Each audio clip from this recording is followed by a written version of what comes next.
सतर्क रहिए, अपना अकाउंट किसी को इस्तेमाल करने मत दीजिए। आपकी एक छोटी सी गलती या आपका एक छोटा सा लालच आपको और आपके फैमिली को बहुत बड़े प्रॉब्लम में डाल सकता है।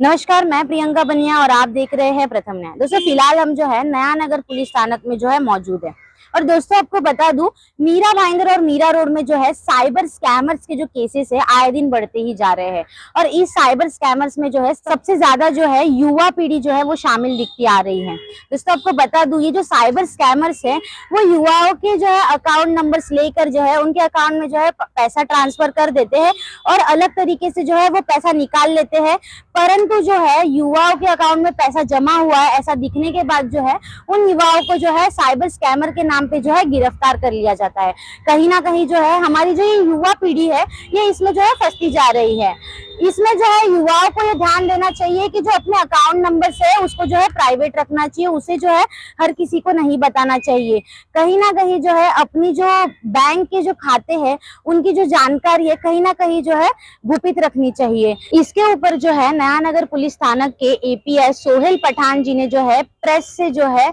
बातचीत की है। आइए देखते हैं उन्होंने क्या कहा। मैं एपीआई सोहेल पठान नया नगर पुलिस स्टेशन में अभी कार्यरत हूँ और नया नगर पुलिस स्टेशन और मीरा भाईंदर वसई विरार पुलिस आयुक्तालय की तरफ से हम आपको अपील करते हैं कि आजकल के नौजवान पीढ़ी उनको कुछ नौजवान बच्चे कुछ पैसों का लालच देके या फिर उनके कुछ प्रॉब्लम्स बता के, फॉर एग्जांपल उनकी मम्मी बीमार है, डैडी बीमार है, उनका कुछ पैसा बाहर से आने वाला है, ऐसा बताकर नौजवान कॉलेज में पढ़ने वाले बच्चों का वो अकाउंट डिटेल लेते हैं और उस अकाउंट डिटेल के अंदर कुछ क्रिमिनल एक्टिविटीज़ वाले जो साइबर फ्रॉड से रिलेटेड जो लोग होते हैं वो अकाउंट का इस्तेमाल फ्रॉड ट्रांजैक्शन में करते हैं और कुछ फ्रॉड अमाउंट उसके अकाउंट में जो नौजवान बच्चों का अकाउंट में आता है और उसके बाद उनसे वो पैसा निकलवा लेते हैं और अपने इस्तेमाल में ले लेते हैं। लेकिन ये फ्रॉड होने के बाद जब उसका कंप्लेंट पुलिस स्टेशन में या साइबर सेल में दर्ज होता है तो उसके अंदर जो नौजवान बच्चे हैं जिसके नाम से वो अकाउंट है वो अकाउंट होल्डर को पकड़ा जाता है। उसके बाद उनको अरेस्ट होता है, एफआईआर होने के बाद उनको अरेस्ट होता है और फिर उनको पूरी कानूनी प्रक्रिया में से जाना पड़ता है और उसके वजह से उनके घर वाले और वो बच्चे भी काफ़ी परेशान होते हैं और उनका फ्यूचर भी ख़राब होता है। ये जो साइबर क्राइम जो करते हैं ये इन लोगों के क्या क्या ये लोग हथकंडे अपनाते हैं, क्या क्या अपनी मजबूरियाँ दिखाते हैं और ये क्या वो लालच देते हैं इन नौजवान बच्चों को कि वो आसानी से अपना अकाउंट नंबर दे देते हैं? पहले तो वो उनसे दोस्ती करते हैं और दोस्ती करने के बाद उनको अपनी मजबूरियाँ बताते हैं, क्या मेरी माँ का ऑपरेशन है या मेरे बाप का ऑपरेशन है और उसके लिए पैसे की ज़रूरत है और मेरा अकाउंट में कुछ प्रॉब्लम है तो आप आपका अकाउंट दो, मैं उसमें पैसे मंगवा लेता हूँ या फिर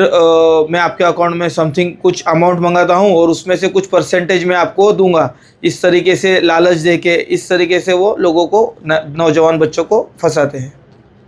फिर जब कहीं पर किसी के साथ में चीटिंग वाला मामला होता है और वो 2 लाखों रुपए में होता है तो जो इनको भी आरोपी बनाया जाता है जिस अकाउंट में पैसा आया हो, अकाउंट में पैसा जिसके आता है वो आरोपी बनने के बाद में फिर उससे क्या क्या प्रॉब्लम फेस करना पड़ते हैं, कौन कौन सी कानूनी प्रक्रिया में से उसको गुजरना पड़ता है? जिसके अकाउंट में फ्रॉड अमाउंट आती है तो पहले तो साइबर सेल में कंप्लेंट रजिस्टर होता है और उसके बाद एफआईआर होता है और एफआईआर होने के बाद वो जिसके अकाउंट में पैसा आया है फ्रॉड का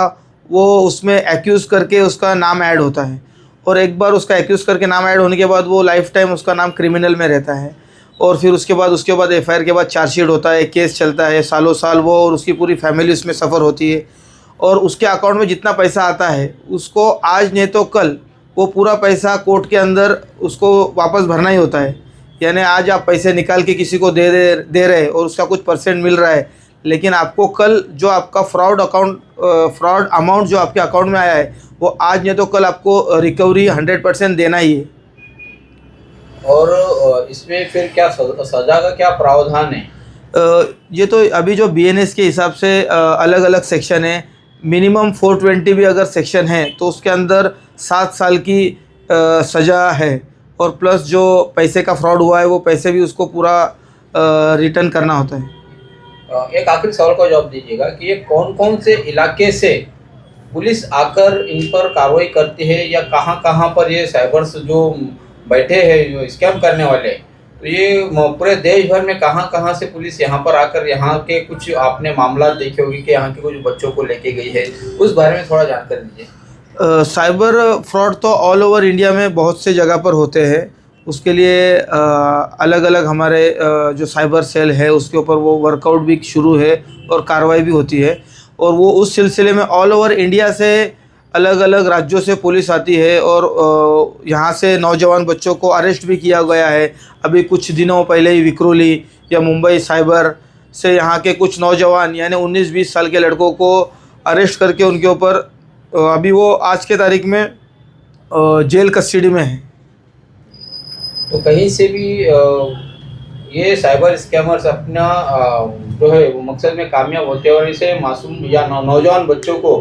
बैला फुसला कर मजबूरी का फ़ायदा, मजबूरी का बात कहकर या लालच का कहकर उनको फंसाते। तो एक आखिर में आखिरी अपील क्या करना चाहेंगे आप एक लाइन में? सतर्क रहिए, अपना अकाउंट किसी को इस्तेमाल करने मत दीजिए। आपकी एक छोटी सी गलती या आपका एक छोटा सा लालच आपको और आपके फैमिली को बहुत बड़े प्रॉब्लम में डाल सकता है। तो सर जिस तरीके से आपने देखा नया नगर पुलिस थाना के एपीआई सोहेल पठान जी ने जो है मीडिया से ये कहा है कि युवाओं को जो है ये साइबर स्कैमर से जो है बचना चाहिए। कहीं ना कहीं जो है युवाओं को जो है इस चीज के बारे में जो है सावधानी परखनी चाहिए। उन्हें जो है अपना अकाउंट नंबर जो है कहीं ना कहीं गुपित रखना चाहिए। अपना अकाउंट नंबर जो है ऐसे ही जो है किसी को नहीं बताना चाहिए, ताकि वो जो है ऐसे सारे स्कैम्स में जो है फंसने से बच सके। और ऐसे जो स्कैम्स जो है मीरा भाईंदर में जो बढ़ते आ रहे हैं, कहीं ना कहीं जो है वो कम हो सकते हैं। ऐसी ही और खबरें देखने के लिए देखते रहिए प्रथम न्याय। मैं प्रियंका बनिया, कैमरा पर्सन गौरी पवार के साथ।